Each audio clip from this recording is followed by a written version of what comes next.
Game of thrones season 2 का finale वालार मोर्गुलिस, मतलब ब्लैक वाटर की लड़ाई के ठीक बाद।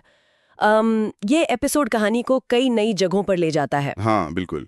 ये सिर्फ एक सीजन का अंत नहीं है, बल्कि आने वाले बड़े तूफानों की आहट है। बहुत कुछ सेटअप हुआ है यहाँ। तो आज हम इसी एपिसोड के अहम मोड़ों और उनके मतलबों को समझने की कोशिश करेंगे। तैयार हैं? बिल्कुल, चलिए शुरू करते हैं। अच्छा, सबसे पहले किंग्स लैंडिंग, टाइविन लैनिस्टर की वो धमाकेदार entry hand of the king बनकर। घोड़े पर बैठकर दरबार में आना एक स्टेटमेंट था वो। और उधर जॉफ्री, टायरेल परिवार के साथ नया गठबंधन, मतलब मार्जरी से शादी और सांसा से सगाई कैंसिल। हाँ, सांसा को एक पल को लगा होगा कि शायद शायद अब छुटकारा मिला। लेकिन तभी लिटिल फिंगर आता है और कहता है खेल अभी खत्म नहीं हुआ। एकदम ये किंग्स लैंडिंग की पॉलिटिक्स का निचोड़ है। सांसा के लिए कुछ बदला नहीं असल में। सही कहा। और ये लैनिस्टर टायरेल गठबंधन, इसका असर तो आगे बहुत दिखेगा। बिल्कुल, ये वेस्टेरोस के पावर बैलेंस को बदल देगा। स्टार्क्स और ज्यादा अकेले पड़ जाएंगे।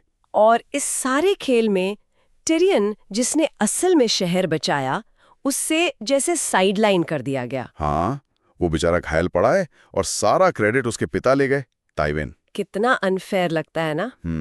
यही तो सत्ता का कड़वा सच है। योग्यता नहीं, नाम चलता है। लेकिन अच्छी बात यह है कि पॉड्रिक उसके साथ है। हाँ, पॉड्रिक की वफादारी, और वैरिस भी उसे याद दिलाता है कि उसी ने शहर बचाया। सही। वैरिस का वो सीन दिखाता है कि टीरियन की अहमियत पर्दे के पीछे अब भी है। उसे पूरी तरह भुलाया नहीं गया है। अच्छा, अब किंग्स लैंडिंग से दूर चलते हैं। Asus, Daenerys, house of the undying में उसका सफर। ओहो, वो सीक्वेंस तो कमाल था। वो जादू, वो भ्रम। हाँ, वो बर्फ से ढका हुआ आयरन थ्रोन, और फिर मरे हुए खाल रोगों को देखना। वो विजन्स डेनेरिस के गहरे डर और उसकी छांव को दिखाते थे। सिंहासन की चाह, खोया हुआ प्यार, सब कुछ। लेकिन सबसे बड़ा मोमेंट तो तब था जब उसने पायड प्री को देखा और वो शब्द कहा, ड्रकारिस। हाँ। वो सिर्फ ड्रैगन्स को छुड़ाना नहीं था, वो डेनेरिस का अपनी असली ताकत को पहली बार क्लेम करना था। एक लीडर का जन्म हो रहा था वहां। एकदम, वो अब सिर्फ एक दावेदार नहीं रही। बिल्कुल। अच्छा, अब नॉर्थ में चलते हैं, दीवार के पार। हाँ, जॉन स्नो और कॉरिन हाफहैंड, वाइल्डिंग्स ने उन्हें पकड़ लिया। और फिर कोरिन ने जो किया, जॉन को उकसाकर खुद को मरवा दिया। वो समझना थोड़ा मुश्किल था पहले, क्यों किया उसने ऐसा। कोरिन की एक सोची समझी चाल थी, एक बलिदान।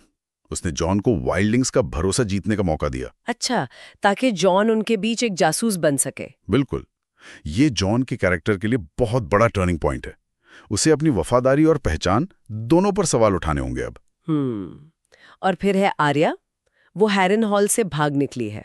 और उसे कौन मिलता है? जेकिन है गार। वही, वो फेसलेस मैन बनने का ऑफर, और फिर उसका चेहरा बदलना, वो तो कमाल ही था। हाँ, वो सीन जबरदस्त था। पर आर्या मना कर देती है। उसे अपना परिवार ढूंढना है। ये उसकी जड़ों से जुड़े रहने की इच्छा दिखाता है। सही कहा।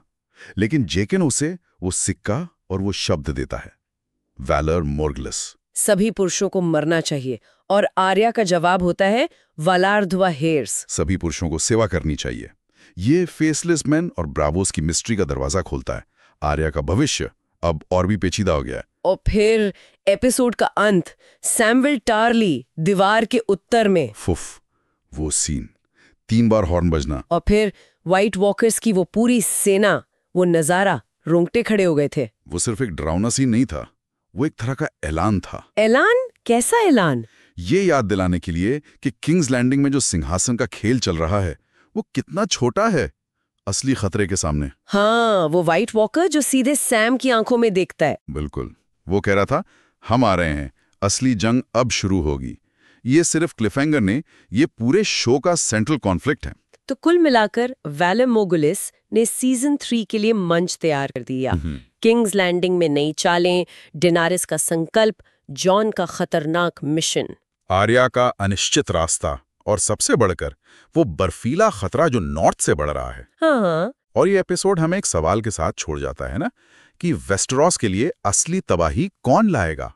इंसानों की अपनी महत्वाकांक्षाएं, या फिर वो प्राचीन जादुई दुश्मन जो सदियों बाद लौट आया है? दोस्तों, अगर आपको हमारी ये थ्रिल और सस्पेंस से भरी कहानी पसंद आई हो तो अभी सब्सक्राइब करें, लाइक करना न भूलें और इस पॉडकास्ट को अपने दोस्तों और गेम्स ऑफ थ्रोन फैंस के साथ शेयर जरूर करें। आपकी हर लाइक और सब्सक्रिप्शन हमें और भी एपिक कंटेंट बनाने के लिए मोटिवेट करती है।